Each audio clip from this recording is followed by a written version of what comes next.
Hello and welcome to another episode of Do Human Work, the podcast that looks at the future of cybersecurity through the lens of AI. I am your host, Nate Burke, and I am joined, as always, by... Hi, Lior. And we are here at Black Hat. Black Hat 2025. And day one, nonstop. You already lost your voice, my friend. My voice is gone, but we're going to try to get one more out of this. And so today we are joined by Jason Thomas, Chief Information Officer at Cole, Scott & Kissane, Florida's largest civil defense law firm. He oversees technology for a massive legal operation. He brings over 25 years of technology leadership across industries. And what caught our eye is on his LinkedIn, it says that they have been doing AI before it was a thing. Before it was cool. Yeah, 100%. Thank you so much for joining us. And it'll be interesting to hear because you don't often, and maybe this is for me in a very past life a long time ago, you don't often think about law firms as being on the bleeding edge of technology. So I'm really interested to hear your perspective. Jason, welcome to Do Human Work. Thanks for having me. I think that one of kind of the thing that when we're thinking about the future of cybersecurity, it's like I always like to start with a vision. And I think that the first time that we met, it's like something clicked in the way that you were thinking about AI and the fact that it's like it was not a foreign idea for you. So it's like even in the first conversation, I didn't need to say, hey, Jason, it's like AI is a new thing. It's like, say, okay, I'm already there. So it will be great to hear kind of a little bit your thought about it before we're going deep into, security and so on and so forth. Sure. One of the things, or one of the main things that we do at the firm, and you're right, law firms aren't necessarily known for, being technologically savvy, advanced, whatever you want to call it, especially lawyers. But our firm, we're very technology forward. Our leadership is, very open-minded, I would say, and we have done some very, I would say, cutting edge things within the firm, especially our whole thing is how do we, make our processes more efficient? We're always looking for that edge. Maybe we can do this different. And, 9 times out of 10, it's going to be some type of technology incorporated into, making those processes more efficient. So with that mindset, yeah, I mean, we one of our first, kind of deep dives into AI was probably 7-8 years ago on the finance side in how we handle cash receipts. So we had 2 full-time bodies that were handling that. We brought in an AI solution. Actually, we were their first law firm customer, actually. And we ended up taking 2 people and moving them somewhere else within the department because we just didn't need the bodies anymore. So that's where it just kind of clicked like, wow, we can really do something here with this, find something that's inefficient or broken and let's make it better. When we were talking about, human work versus non-human work, it's really about how you allocate people to the thing that people should do and we need people. And what are the things that toil, boring, repeatable, that probably we don't want our people to do. And this is kind of almost the split. And by the way, that's part of the reason that we call it this podcast, Do Human Work, because we strongly believe that there is a future that we integrate what AI is doing for us, what people are doing for us. And I think that when it comes to cybersecurity, there is a massive opportunity. Yeah, for sure. There's so many, like you said, repeatable tasks. And one point, is the thing that gets thrown around a lot is, okay, we're going to replace the humans. Or essentially what you hear is we're going to get rid of humans. That's not what's going to happen here. That's not the play. I think that's the wrong mindset or approach. Let's find things that are just repeatable, that can be done, using AI. And let's put them somewhere else where they can actually enjoy what they're doing, as opposed to like the same old thing over and over again. I'm saying it's like, look, in cyber, there is a lack between 1 million to 3 million. Choose your number. Of open positions, so people that we need. So it's like the thought that we're gonna lose people, I don't think that it's relevant. I don't think so. Yeah. It's like we're probably gonna reallocate those people and gain this 1 to 3 million people that we need, but by augmenting them with AI. I view the future as something that it's actually better because of that, because people will be focused on the thing that they should be. Sure. Yeah, exactly. Let's talk about what is your vision, for your company, and why are we working together or not? One thing I think we do really well is we are always looking at emerging technology. We're on top of, and this is one of the reasons come to conferences like Black Hat. That's actually my first Black Hat. Believe it or not. Really? Yeah, believe it or not, it's my first Black Hat. All right. There's no rhyme or reason as to why I just, never went. And, but yeah, I attend quite a few conferences. I mean, it's the best way to get as much information as you can in one place in just a few days, right? As opposed to, taking a call once, a few calls several times a week. It consumes a lot of time. This is what we need, an AI agent to take my calls, but for sales calls. But we started looking at 7AI a few months ago, and in my mind, I've never thought about it, but at the same time, like, this totally makes sense. This is the future, right?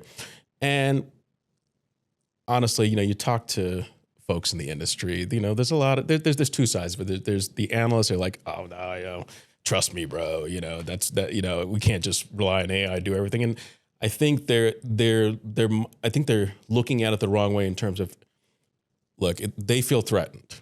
Okay, and people feel threatened. I said that's not the right way to look at it. As like look at the possibilities and the capabilities and how it can, improve processes within your team. And frankly, if you want to keep people, you have to keep them engaged and interested, right? So if I'm a SOC analyst and I want to get into something else eventually, I mean, look, if you want to be a level 1 SOC analyst the rest of your life, that's fine. But at the same time, there's others want to do other things. And so, if we can augment, what they're doing with using AI or, kind of helping them build into another, area of the business, whatever it is. I mean, that's exactly what we've been doing. We don't look at it as, okay, we're just going to use tools and technology and AI to like get rid of people. That's not the right thinking. It's how do we, keep talented people and keep them engaged and interested. You have an interesting story about your team, because when we interact with the team, I said to my team at 7AI, it's like, those people they're leaning in. They're not afraid. So it's like, we don't need to convince them that, the future is coming. And I think, again, my team, like, we're just very, and it starts from the top, right? Encourage them to look at new stuff, bring ideas. It's not just the CIO or the CISO or the innovation officer, or whatever they're called these days, or what was the new one? The chief innovation security officer, right? It's not just that person that should be doing it. Your team should feel empowered to be like, hey, saw this thing, we should check it out. And you should, and lean into it. Like, they're not worried about, losing their jobs or anything like that. That's not what we promote here. That's not the culture. And I think that this kind of the right culture, it's like enable us to work with them so closely right now that we reach to a point that they are kind of validating what the AI is doing, saying, okay, this is good. But then it's really enable us to speak with them about the next step and the next step. And this is a fantastic partnership that we're starting to build here, to be honest. Yeah, it's just AI is evolving, and the technology is evolving. So let's figure out ways to figure out, what direction do we want to go, how we want it to evolve. What you will recommend? Because there is a lot of people in the industry that, as you said, it's like still on the fence or afraid a little bit. What will be your recommendation? And I'm feeling good to ask it because I don't think that you learned anything about it from us. You came already with this kind of mindset.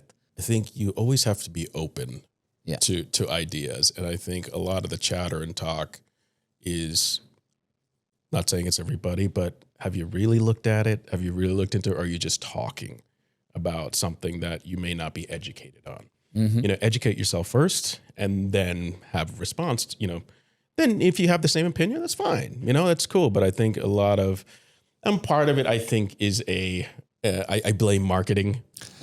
You were dancing around it for a while. I'm sorry. I'm like, when is he going to say it out loud? But you should blame marketing because you're right. Yeah, AI is the big buzzword, right? Everyone says they have AI because they have to say they have AI, and if you don't have AI, then no one's going to be interested in you. But and I think there's people been burned when they realize that, well, that's not really AI. They're just doing, some, ML stuff and, just the old stuff. Not that stuff wasn't cool, but it's not AI. So for us, we're a big believer in marketing, but Yeah. but it's like I think that the distance between what you are saying that you're having versus what you have, Yeah. it's like it's okay to have some distance, but you have to catch up very quickly. Right. So basically, the way that we think about it is the proof is in the pudding. You have to show it, and if I can prove it to you and you can test it, then we have a different conversation. And I think that the first time that we met, you said, if it's working, Yeah. I'm going to be interested. And then the great thing is it doesn't take very long. It's not hard to prove it out. You don't have to spend months, trying to figure out if this is really going to work. I mean, it's either going to work or it's not. Within the first, few weeks, you're going to know. You don't. This is not an ERP implementation. You know what I mean? This is, a different ballgame. I think too, though, and this isn't me. You're thinking I'm going to jump in and defend marketing. I'm not. What I'm going to say is this. I think the point is, especially in AI and in cybersecurity, you get the trust factor. And I think trust is the precursor for reputation. Mm-hmm. And as soon as you get a bad reputation, how many, chats do you have with people that are in your industry or that are other people, with your title in a different industry? That word spreads fast. It's hard. So you make that promise and you don't deliver. Yeah. Everybody knows. It takes a long time to build a reputation, but only Pretty takes a easy to ruin second. it. Yeah, to ruin it and to recover from that. It's hard. It's hard. It's hard. It's hard to come back. You're the first person we've talked to that is, at a law firm, and we've talked to energy companies and retail and technology and whatever. And so I asked this question because I worked at a law firm for 7 years when I just got out of college. I did. Okay. What I think you is learn something new every day. You do. And what I think is unique is, law firms are they're so dependent on time, right? And so when we talk about cybersecurity, we talk about time and the time to respond and the time, but also when you're talking about revenue, it's billable hours, it's how much time. And when you're talking about being more efficient, it is, it makes sense to me that you'd use AI to do things like transcription, to do things like anything that takes away from those, revenue earning moments, right? I want to know from you, what is unique about law firms and legal industry in general, just as it relates to security? I don't think there's that much of a difference. What I will say is cybersecurity in law firms is newer. Like the folk, we in general, law firms have been known to be technology laggards. Yeah. But that's changing pretty rapidly, and I think a lot of that has to do with client requirements and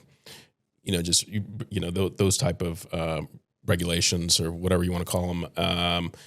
And the adversaries have come to discover that law firms are a wonderful target. They have a lot of information. Lots of information, a lot of non-tech savvy type personalities and users. And it's just never been a thing, right? They just never, but now, especially like the Scatty Spiders and all them, they law firms, that's no one target because they're easy to fish. Lots of information, very accessible. Yeah. And they're required to hold data. And they're required to hold data. Which, so, you want to target, right? it's an exfil dream. Yeah, totally. So one of the questions we ask everybody is, if I had a magic wand and I could wave it and give you back 25% of your time, what would you do with it? On a personal. See, I never lead the witness. Okay, sorry. Because what I do is I ask that. And Excuse some me, people are Your like, I Honor. do this at work. And some people are like, I'm going to be a better cook. So I usually ask that without. Okay, I'm sorry. So forget what he said. Okay. And answer it however you were going to answer it. So repeat the question. If I had a magic wand and I could wave it and give you back 25% of your time, what would you do with that time? That is a great question. On the business side, I think if someone can answer all my emails, Yeah. you know what I mean? I mean, Fair. Yeah, just it's very time consuming. Audits are a big time suck. You know what I mean? On a personal level, I think if I could have multiple versions of me to drive my kids around all the time. Okay. Like a personal Uber or something like that. Yeah. So that's where all the time goes. Appointments. Let's talk about the future of Gen AI and the future of agentic systems. What do you think kind of the future? And I think that you guys already implemented the solution. You see it working, but the future is coming. So on the attacker side of the house and the defender side of the house, what is your thoughts? Well, number one, I think they're obviously, the attackers are using AI. So why wouldn't we be using AI to combat that? You know, it's a war, right? It's a security war, I'll call it, and they're getting faster and better and more efficient at doing it. So we need to get faster and better at combating that. My thought is, I guess if you want like a bold statement, I think the modern day SOC is now legacy or becoming legacy. And the ones that, embrace AI and implement it into their SOC groups and their analysis and all that, they're going to be the winners. And the ones who don't, I just heard listening to a webinar the other day about how the question came up, so do you think AI or agentics will displace the SOC? And they're like, no way. And I'm like, never say no unless you fully kind of, again, educate yourself, research the answer, because that has to be where it's going. It's got to be. There's no way around it. It's with anything, like with any other type of jobs. Microsoft just came out with a report on, here's the top, 40 jobs that will be replaced by AI. And then some of it, I'm like, okay, whatever. But then some of it, you got to think about it. If you sit down and listen or sit down and read and think about it, you're like, yeah, there's going to be definitely some disruption here. Sometimes it's hard to imagine those changes. And sometimes there are changes that they are close and there are the one that they are far away from us. So, but I think that what we see, at least for building the company, and, I have a lot of experience building companies. So this is the first time that things are moving faster than I thought.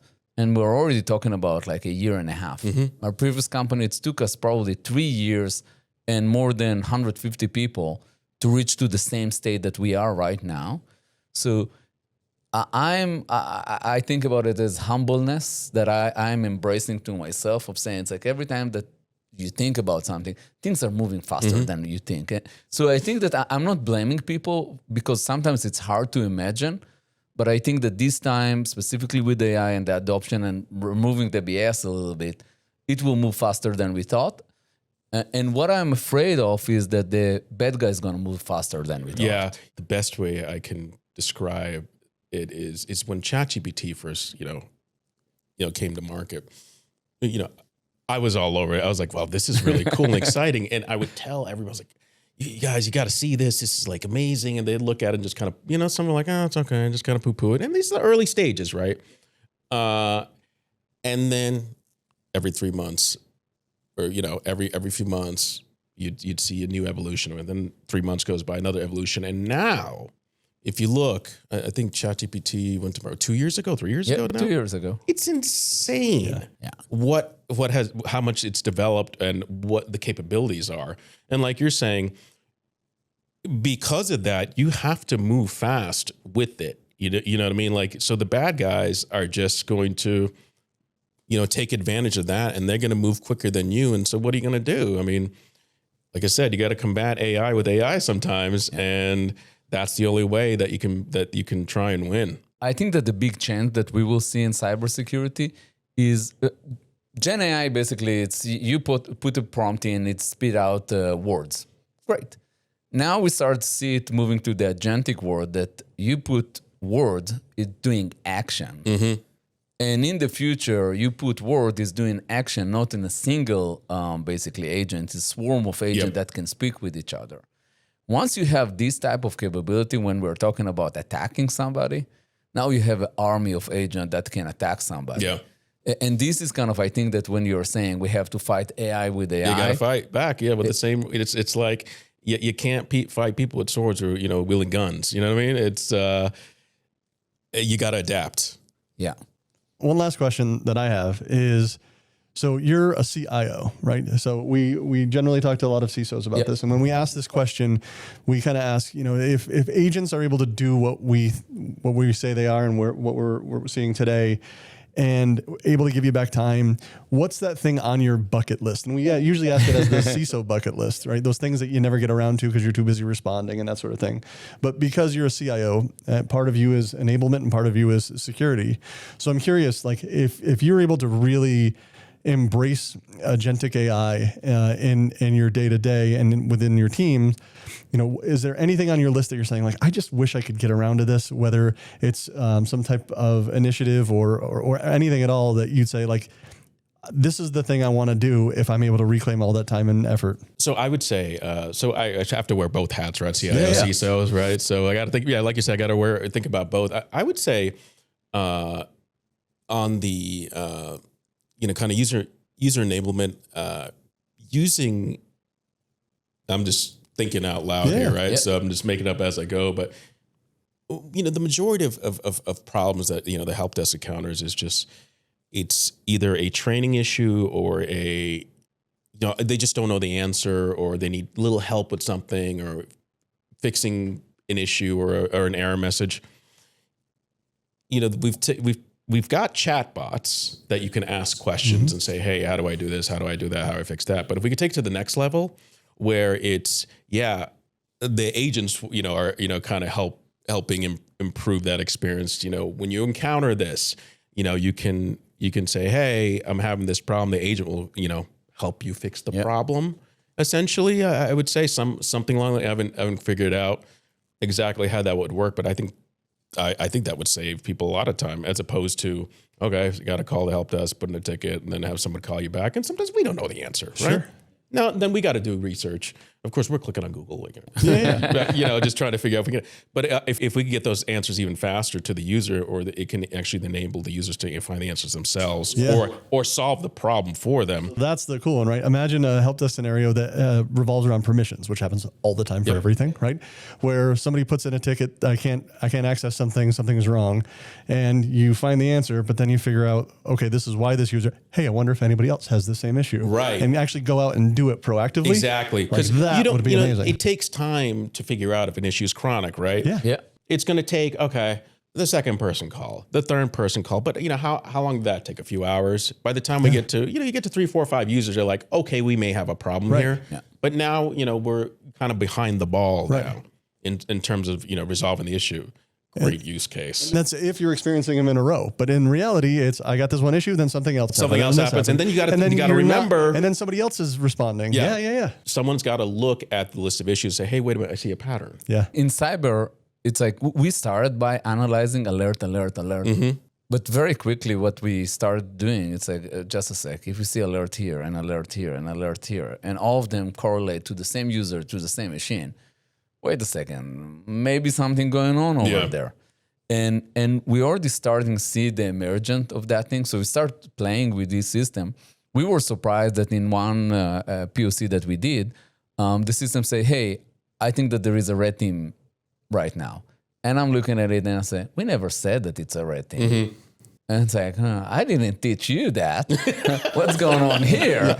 It was a pleasantly surprised to see that if you have the right architecture and the right agent in place, it can do probably more than we think. So future is here. It's quick. It's just evolving so fast. It's exciting. It's really exciting to see what we can do. And I think we covered it all.